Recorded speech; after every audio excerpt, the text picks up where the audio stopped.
chegamos ao episódio 103 do nosso podcast. Que a paz de Cristo inunde o seu coração.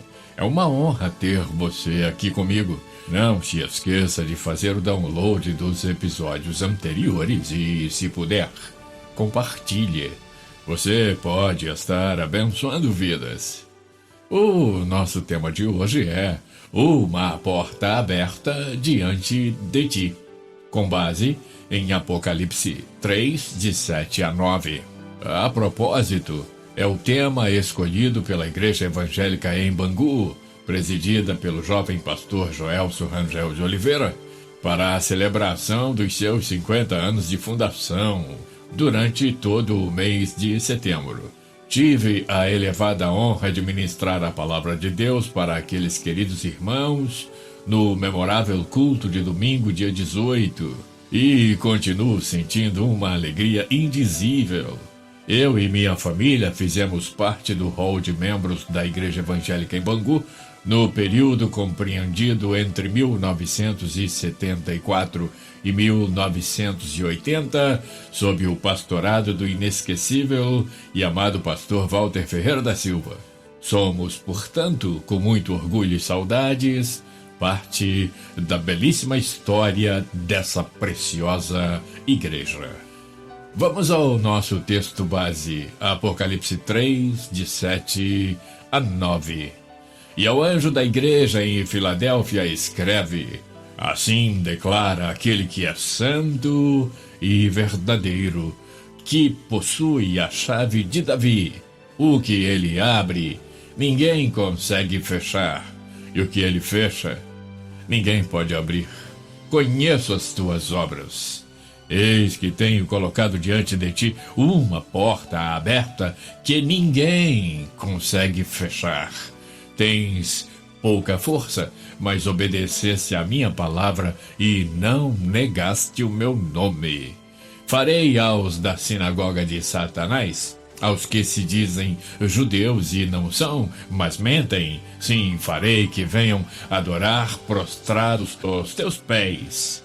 E saibam que eu te amo. Matthew Henry comenta o versículo 7. Filadélfia. O nome significa amor fraternal. Tanto a igreja como a cidade eram pequenas. Igreja pequena não significa que é esquecida por Deus.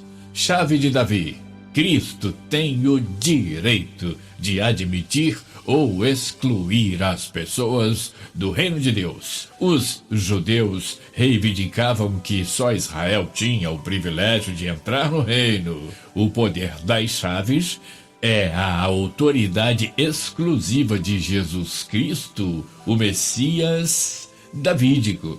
Veja Apocalipse 5:5. Então um dos anciãos consolou-me, afirmando: não chores, pois o leão da tribo de Judá, a raiz de Davi, venceu para abrir o livro e romper os 7 selos. Eu leio ainda Apocalipse 22:16. Eu, Jesus, enviei o meu anjo para vos entregar este testemunho em relação às igrejas. Eu sou a raiz e o prometido descendente de Davi e a brilhante estrela da manhã.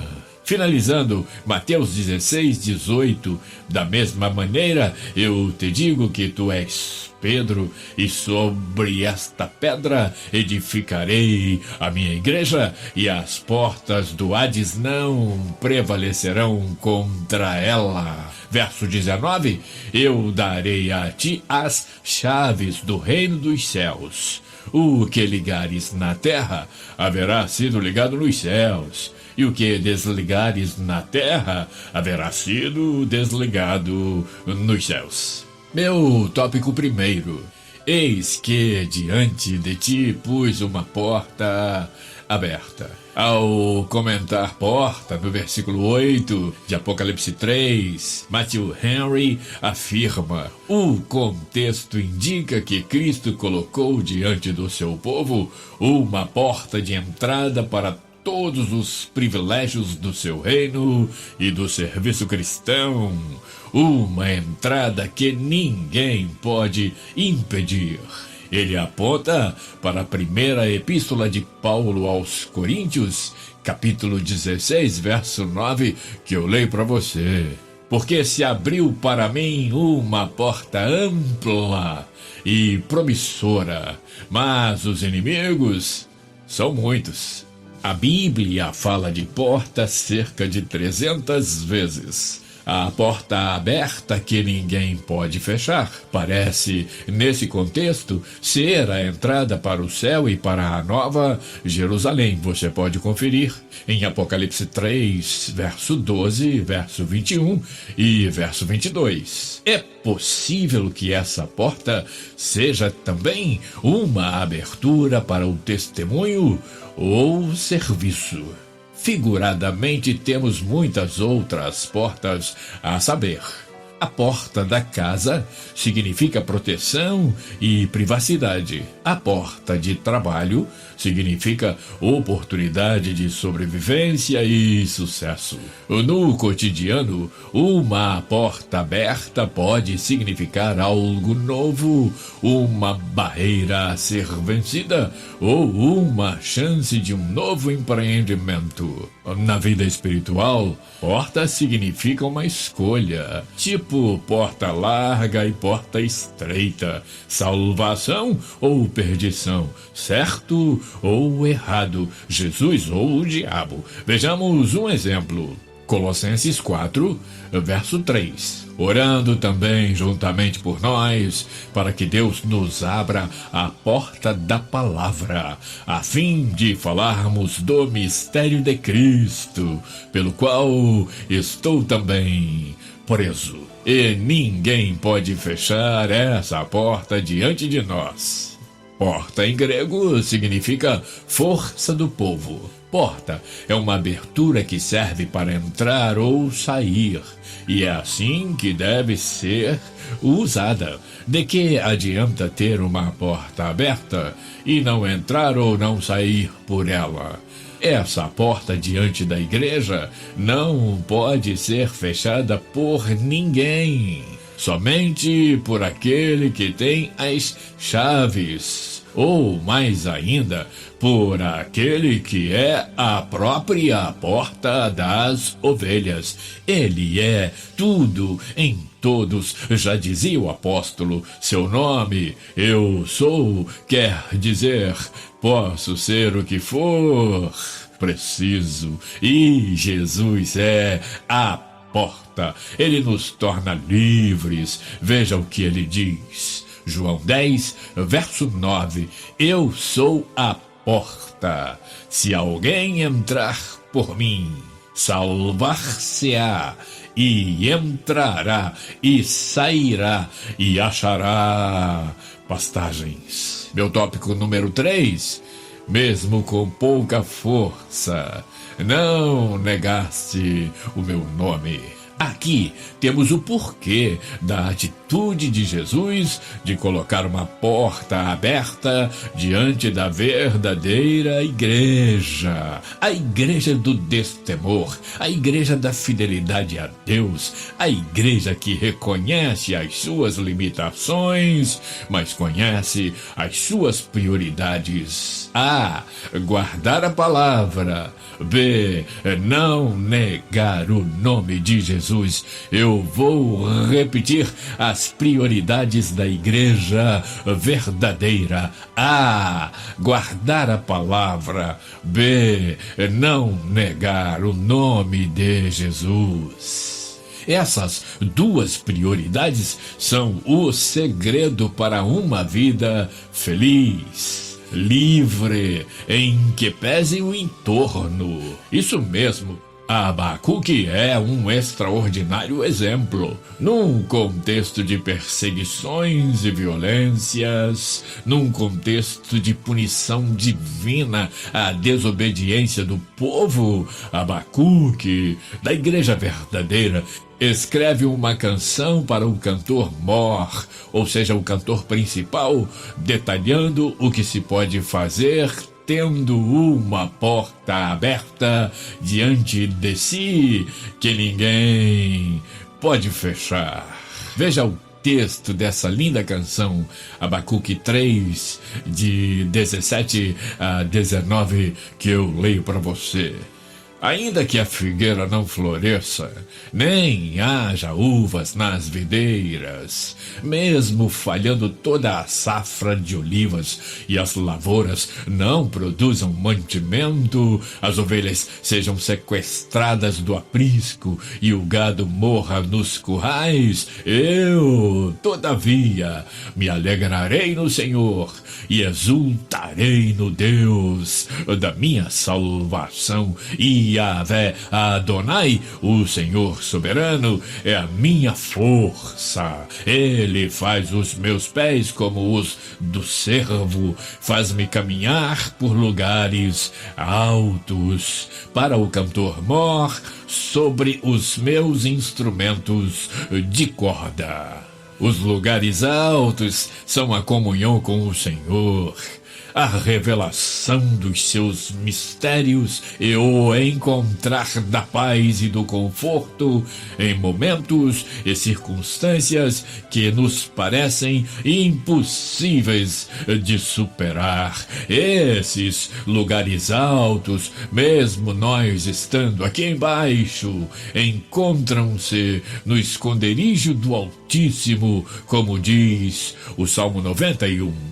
O poeta evangélico sublima a importância dessa porta e amplia a visão sobre o seu alcance na canção Fonte Transbordante, número 456 de nossa querida harpa cristã.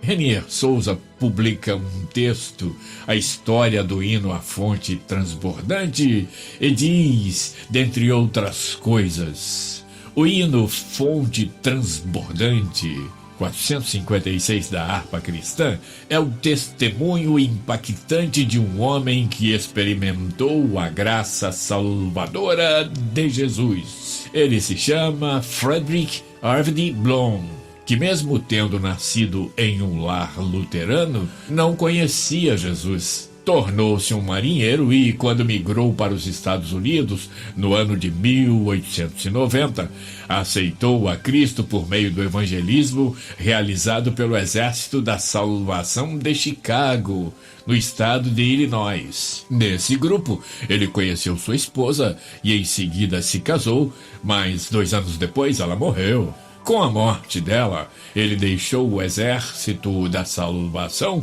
mesmo sendo já um oficial, e foi estudar teologia em Chicago. Passou a congregar na Missão do Pacto, atualmente conhecida como Igreja Evangélica do Pacto. No ano de 1905, ele foi ordenado pastor. Após 3 anos, casou-se com Ana Maria Lindstrom. Quando tudo parecia estar bem, Blom começou a esfriar na fé e também se envolveu com militantes do Partido Comunista dos Estados Unidos. Por influência desses colegas, ele abandonou o pastorado, desviou-se da fé e passou a consumir bebida. Também se envolveu com coisas erradas e foi parar na prisão. Eu me afastei de Deus e tornei-me amargurado comigo mesmo, disse ele, e com o mundo, e não menos importante, com meus colegas ministros, que olharam para mim com suspeita, porque eu era membro do Partido Comunista. Sua esposa conseguiu ainda, através da justiça americana, dissolver o casamento e ficar com a guarda das filhas Viola e Ruth, ainda muito pequenas. Lá na prisão, sozinho e arrependido de seus erros, Blom buscou a Deus e encontrou o caudal do seu amor mais uma vez, aquela fonte transbordante, mais profunda que o mar, sobre a qual escreveria. Ele ficou preso por alguns meses e deixou a prisão no ano de 1917, ganhando o apoio dos seus antigos irmãos em Cristo do Exército da Salvação, que o ajudaram a abandonar o vício do álcool. No mesmo ano, ele escreveu o hino The Pearly Gates Will Open. Ele, os portões celestiais, abrirá. O nosso querido A Fonte Transbordante, que fala de como Deus lhe abriu a sua porta e o reconciliou. Escute um pouco dessa linda canção.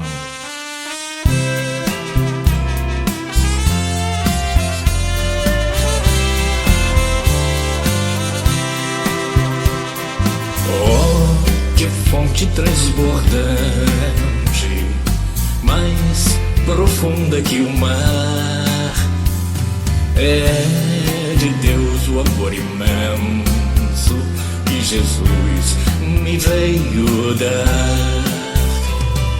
Ele me abriu a porta, ele me reconciliou. Por seu sangue derramado, para Deus me consagrou.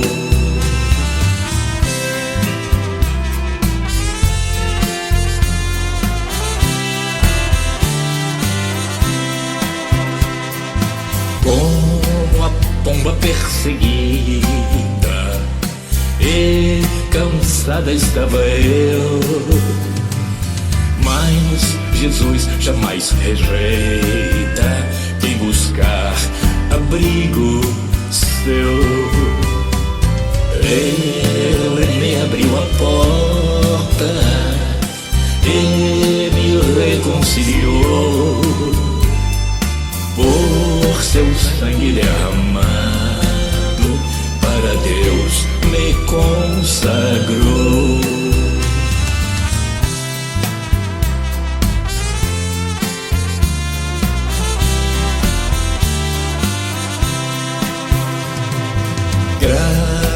Abundantemente sobre mim já derramou.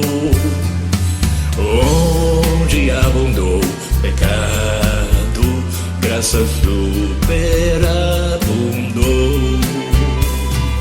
Ele me abriu a porta, ele me reconciliou. Por seu sangue derramado, para Deus me consagrou.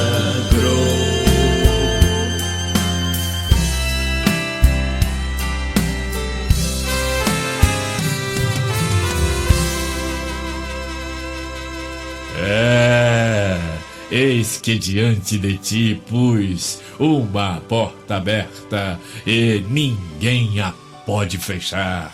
Nunca esqueça disso. Entrar e sair por ela, ou nem entrar e nem sair, é uma opção que temos, porque Deus concedeu e respeita o nosso livre arbítrio, mas que há uma porta aberta diante de nós. Isso há. Pensa nisso.